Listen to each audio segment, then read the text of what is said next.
Hey guys, just down the beach with Peanut here.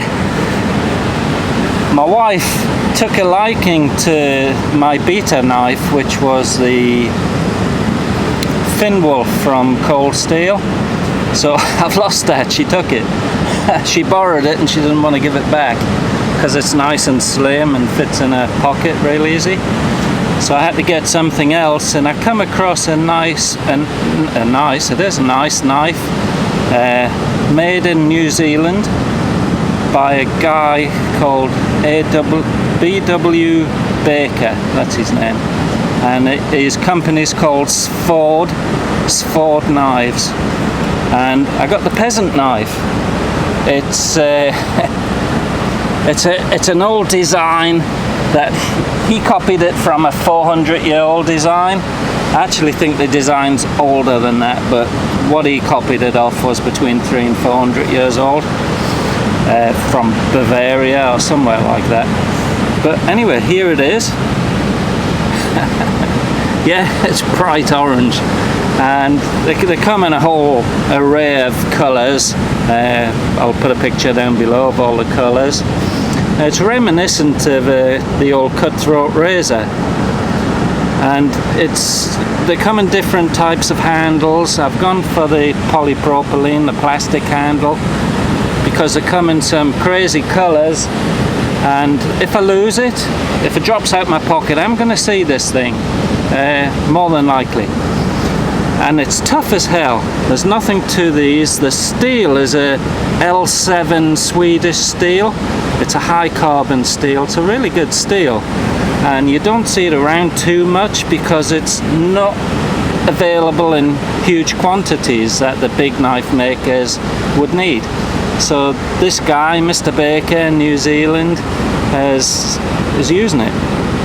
It's pretty thin blade, and it's easy to open single-handed and close single-handed. No trouble at all. It's a joy to use, actually. It's another one of those knives that's very, very tactile. You just want to play with the thing, and there's nothing to it. 2 screws, which you can adjust. You can adjust how free it comes out. So if you want it to come out tighter, just tighten it up a bit, or loosen it off if you want it looser. And where it goes in there, the blade goes in, you can adjust that screw to have it tighter or looser. And the thing is so light, I forget the exact weight, but I'll put the details on the side. It's a 2.5-inch blade, and it's a flat grind. Which is what I wanted, which is the Fin Wolf as a flat grind, which, you know, it's useful. It's useful as like a kitchen knife, cutting up, you know, camp knife, skinning rabbits, gutting fish, all that good stuff. So it's really handy, and it's only a 2.5-inch blade. They do a bigger version which comes in a 3-inch blade, which I've got on order.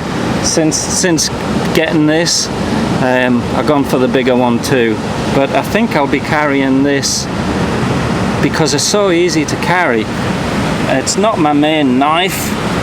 Of course, my counterpoint 1 from Cold Steel is my main knife for obvious reasons, should I need it. But this is the one that's going to be doing the work, the cutting the rope, the opening boxes, the gutting fish, and, you know, if I'm out camping, I'll probably use it. Freaking awesome. It's less than 17 bucks delivered. Can't go wrong with that. And you might think this is kind of awkward, the tang coming up there, but it's not at all. You could put it on a key ring, you could put it on a lanyard, the hole there. You could use that hole for other stuff. And I used it the other day. Peanut got a cactus thorn, or whatever they're called, needle. He got a bunch of them in his foot, and it was hard to pull out with my fingers, and I put the cactus needle through there, and I was able to grip the side of it without pronging myself, and it worked really good. I was so happy with it. And like I say, single-handed operation, no problem whatsoever. Cool knife, can't go wrong for the money. I'm really happy with it. Comes in this little packet, bit of cardboard, which is fine, you know, who cares about the packet. Some kind of funny stuff in there, and there's some information and history about the knife inside. Not a lot more I can say about it. It's really cool. I'll show you the bigger one when I get it, and then maybe later on I'll do a comparison of the both of them. But I'm already falling in love with this thing.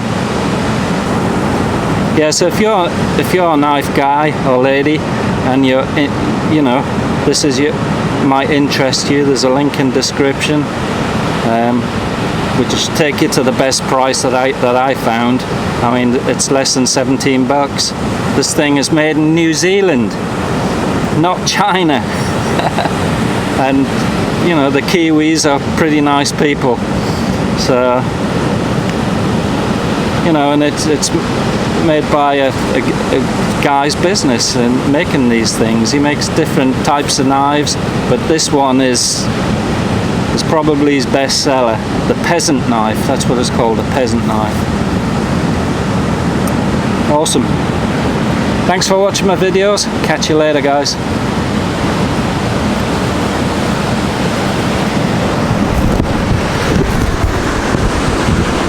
It's a nice day today, and Peanut's with me, but he's put himself in this hole down here. Alright, Nick.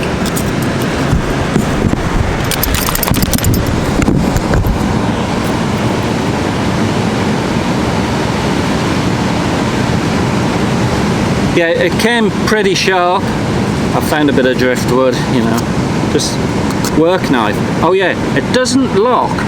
There's no locking mechanism, which might put some of you off, but you don't need a locking mechanism. Your hand is the locking mechanism. Yeah, you got a hold of it, even with just using your thumb like that. This thing's not closing. It's locked solid, not locked, but you know, there's no movement there because you're cutting the wood, and your hand is over this bit. Yeah, once your hand is over there, it can't come undone. There'll be a little bit of give, but not when you're using it. When you're using it, you're cutting. You know, it's rock solid. Great little knife. Catch you later, guys.